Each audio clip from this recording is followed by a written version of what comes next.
Welcome back. This is DevLog 1 of my attempt to write a city builder. Let's go over what I have done this week. So the progress so far, let's start with a quick demo. So if I just run it, it's gonna build. All right, so that's how far I got. I got to display a rectangle on a pink screen. But it's been a lot of setup to get to this point. Let's see. Okay. Changes from the previous.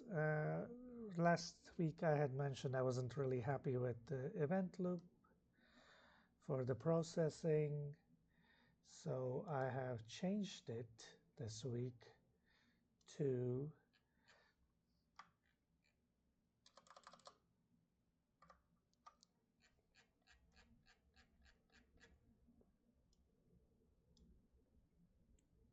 use the visitor pattern. It seems to work just as fast as the switch statement, a little bit slower than the switch statements, but I still think this is way cleaner, right? Because I can just define all my events, have the overloads on those, and whatever event comes through it automatically will go to one of these lambdas, call the appropriate function, and return whatever value comes back. So that's great. There were a bunch of logic errors in the game loop I changed.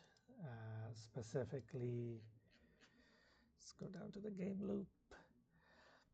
I previously had the clock tick up here, and then I was reading the messages immediately, but realistically, it should be message bump, process input message draw, and then get the time to see how long all of that took. Now that I'm thinking about it, it's still wrong because this function purely reads, the delta time. It doesn't update delta time. So this clock tick should be here, right? And then I can do my input polling and processing in terms of whatever the game needs. Going back, and I started tracking to-dos because I had to-dos split all over the place. So this little plugin for VS Code is just basically what I'm using to track to-dos. New stuff that I added colored messaging to the logs. So if we look at the previous example when I was running it, there are now nice little colors everywhere. So that's great. It's very helpful in quickly identifying issues like this.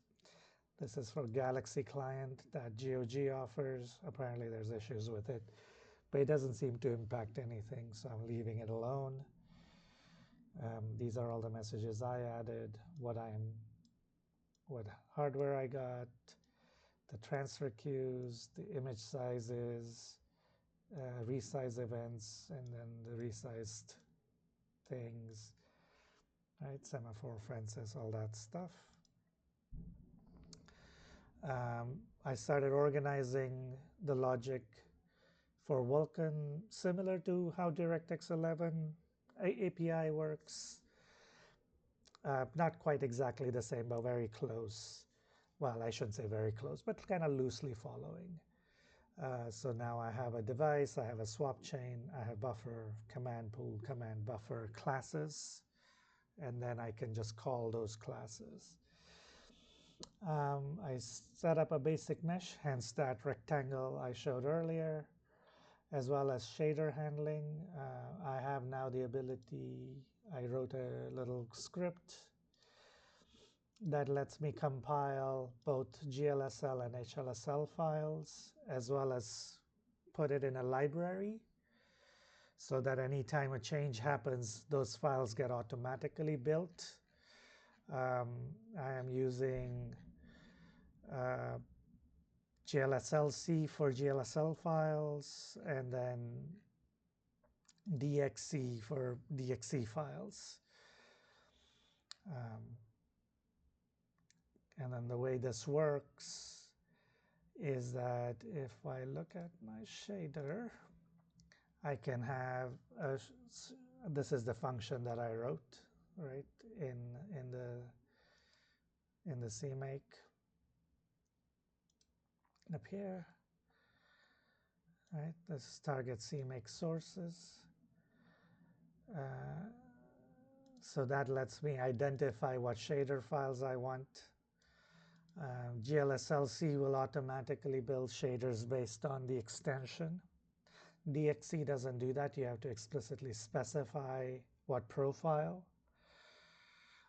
So I have, specifying that this is a vertex shader at 6.4 version. Same with these other files. It will automatically build them and put them in the shader folder, right? It'll also rename the output so that I have the profiles in here. And then the way I use them is in the main file, I can just call them as a shader, right? So this will read the binary data, pass it onto the pipeline, right? Here's my little mesh handler, or rather mesh object. It's just an object of vertices for now with vertex position and the color that I want for that vertex. And then a list of indices to form the triangle. I pass that all over, add it as a mesh, set my pipeline, and then it kind of just draws itself, which is great. So that's the new additions. As I mentioned, I'm using CMake to build my shaders. The other interesting bit with the way it works is because it's a library, right? A shader library. I can link it with my application down here, right?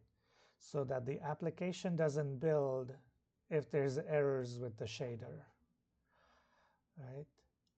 That way, you can have a nice little step. And then if there are errors in the shader, it comes out as build errors, so you don't miss it. Plans for the future. Next thing I want to tackle is perspective projection, then placing meshes in a 3D space, a camera and camera handling, so like ASD movements, the keyboard to kind of move the camera around. After that, I want to tackle texturing, skybox, and terrain.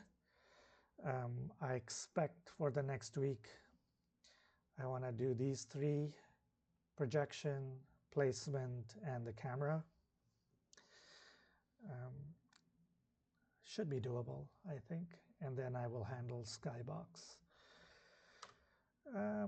I started also watching more tutorials. This one is, I added a game engine by Brendan Gela, as well as following through the Vulkan docs. I should have been following the Vulkan docs sooner.